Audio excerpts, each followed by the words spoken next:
Ang sarili ay may kasaysayan sa salita ng Diyos.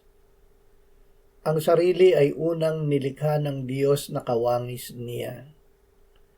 Sa pasimula, ang sarili ay kalarawan ni Jesus na ating Panginoon.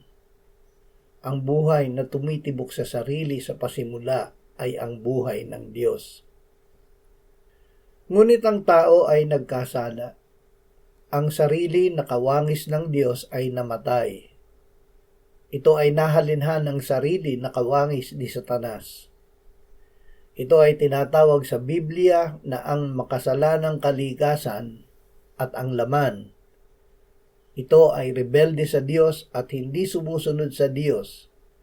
Ang mga gawa nito ay mga gawa ng laman. Isa sa nakakapanlinlang na gawa ng sarili ay ang pagiging relihiyoso. Sarili ang dahilan kung bakit ang mga relihiyosong Hudyo, ang mga Pariseo, Eskriba at Saduseo ay mabangis na sumalungat sa Panginoong Hesus at sila gamit ang relihiyon ang nagpapako at pumatay sa Panginoong Hesus.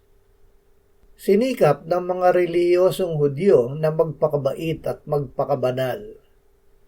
Ngunit hindi magagawa ng sarili na pabaitin o pabanalin ang kanyang sarili. Tanging ang Diyos, hindi ang sarili, ang makapagpapabait at makapagpapabanal sa atin. Ngunit hindi pagpapabait o pagpapabanal lamang ang ginawa ng Diyos sa atin. Ang pinabait at pinabanal na sarili ay may makasalanang kalikasan pa rin, kaya't hindi maaaring magkaroon ng pakikisama sa Diyos. Kailangang ang sarili ay mamatay at muling mabuhay, at Diyos lamang ang makakagawa at gumawa nito. Ano ang ginawa ng Diyos? Isinugo niya ang kanyang bugtong na anak upang ang sinuman na sumampalataya sa kanya ay huwag mapahamak kundi magkaroon ng buhay na walang hanggan. Si Kristo ay namatay para sa ating mga kasalanan ayon sa kasulatan, inilibing at ng ikatlong araw ay binuhay na muli sa mga patay ayon sa kasulatan. At siya ay iniakyat at iniluklok ng Ama sa kanyang kanan sa langit. Ano ang nangyari sa atin nang tayo ay sumampalataya sa Panginoong Hesus? Tayo ay namatay sa kasalanan at nabuhay para sa katuwiran. Maging noong tayo ay mga patay dahil sa ating mga pagsuway, tayo ay binuhay ng Diyos kay Kristo. Tayo ay iniligtas niya sa pamamagitan ng kanyang biyaya at tayo ay muling binuhay na kasama ni Kristo at pinaupong kasama niya sa sangkalangitan kay Kristo Jesus. Ito ay hindi natin mararanasan kung ang patuloy na ating susundin ay ang ating sarili. Malinaw na sinabi ng Panginoong Hesus, kung ang sino man ay ibig sumunod sa akin, tanggihan niya ang kanyang sarili at pasanin ang kanyang krus araw-araw at sumunod sa akin. Sino ang tatanggi? Ang ating bagong pagkatao na binigyang buhay ng Ama nang tayo ay sumampalataya kay Jesus. Ano ang ating tatanggihan?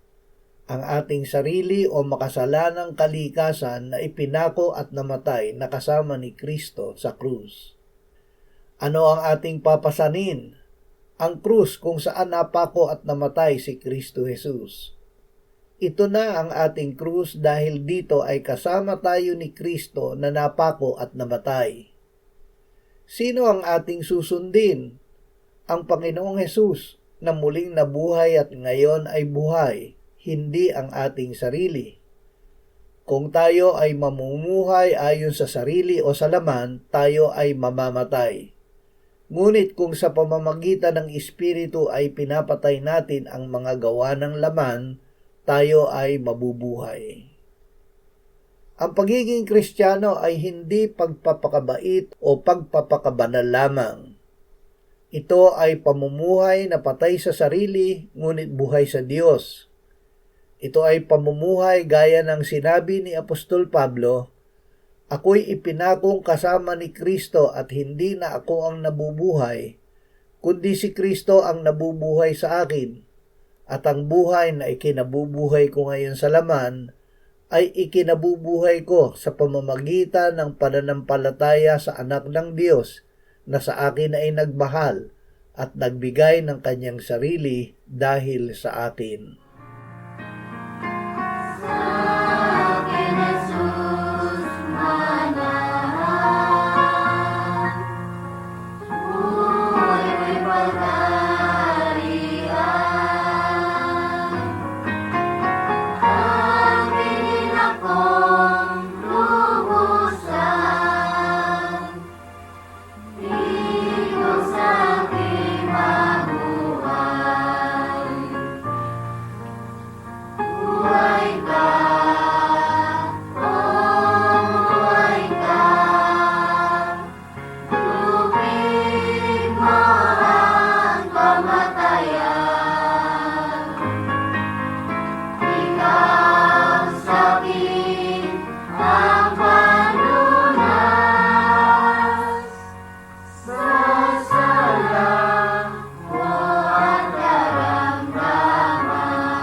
Ikaw sa